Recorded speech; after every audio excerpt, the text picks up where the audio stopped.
May 19, 1977.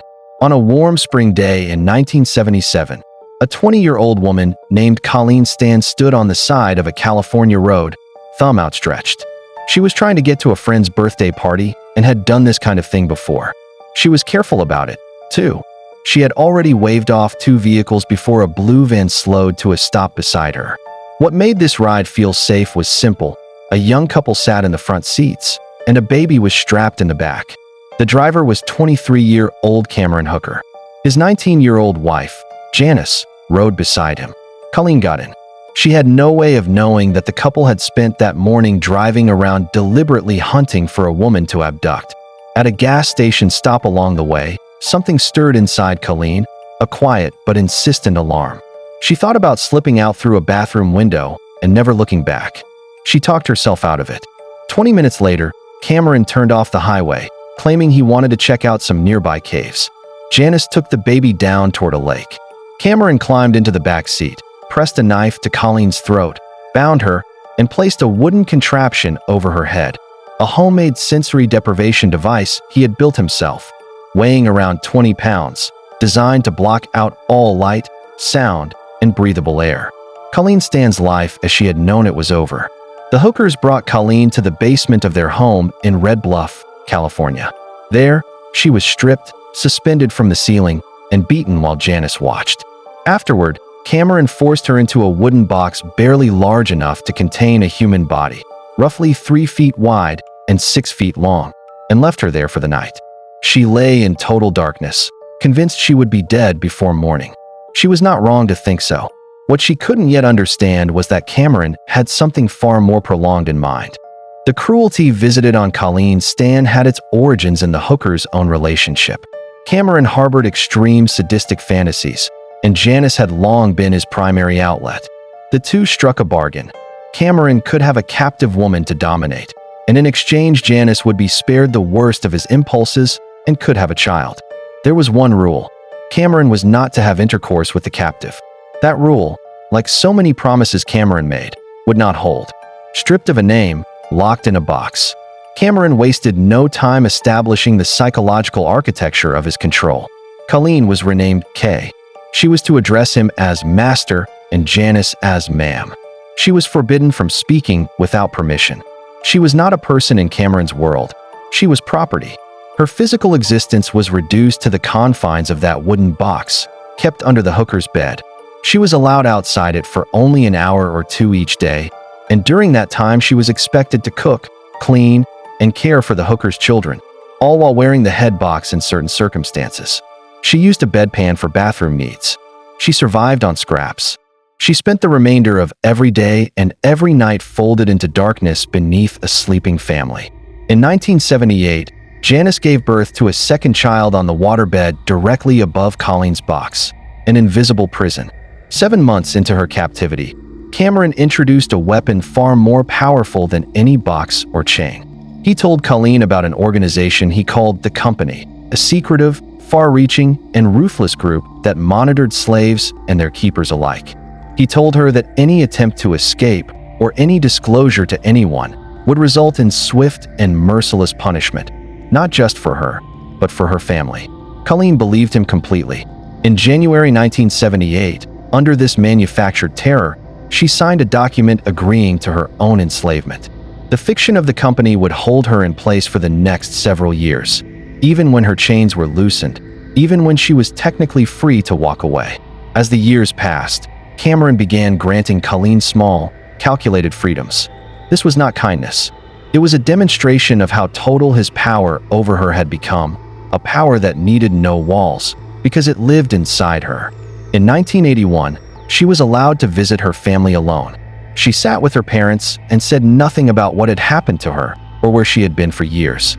She was too afraid of the company, of Cameron, of consequences she had been made to believe were certain. Her family, confused by her worn clothing, her poverty, and her years of silence, suspected she had joined a religious cult. Cameron, alarmed that he had given her too much latitude, pulled her back. The next 3 years were the worst of her captivity, back in the box for 23 hours a day, with almost no contact with the outside world. By 1983, She was permitted to re-emerge, to meet the neighbors, to interact with the children, and eventually to take a job as a motel housekeeper. Every cent she earned went directly to Cameron. She jogged alone through the neighborhood. She interacted with strangers. She never ran, never told, never asked for help. The invisible cage was absolute. The arrangement began to collapse from within. Cameron, who had been violating his agreement with Janice by raping Colleen regularly, then announced his intention to take on another captive and suggested he might want to marry Colleen as a second wife. For Janice, this was the breaking point. She confided in her pastor, who counseled her to leave. And then, in an act that would change everything, she went to the motel where Colleen was working and told her the truth. The company did not exist. It had never existed. There would be no punishment. She was free. The day she walked out, August 1984, more than 7 years after stepping into a blue van on a California roadside, Colleen Stan walked to a bus station, called her family, and had them wire her money for a ticket home. Before boarding, she called Cameron and told him directly that she was leaving and that there was nothing he could do to stop her. He cried.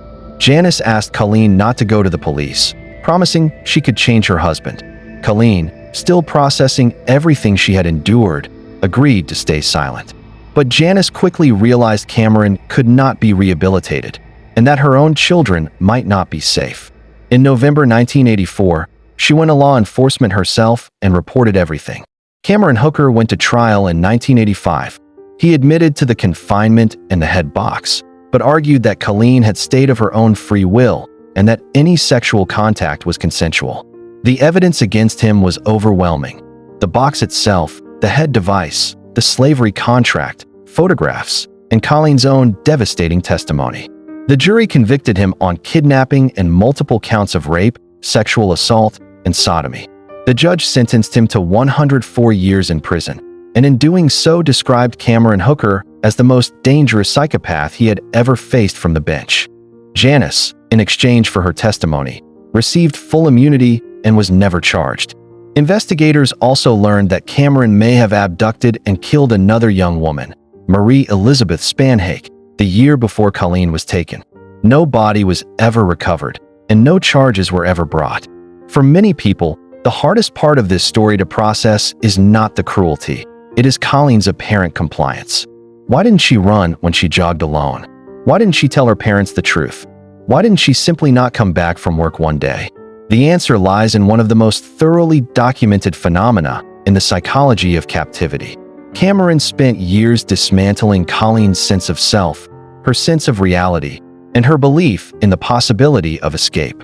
The company was a masterclass in manufactured helplessness. Combined with years of physical abuse, sleep deprivation, total identity erasure, and the slow, deliberate expansion and contraction of freedoms, he constructed a psychological prison that required no locks. Colleen herself later described her survival strategy.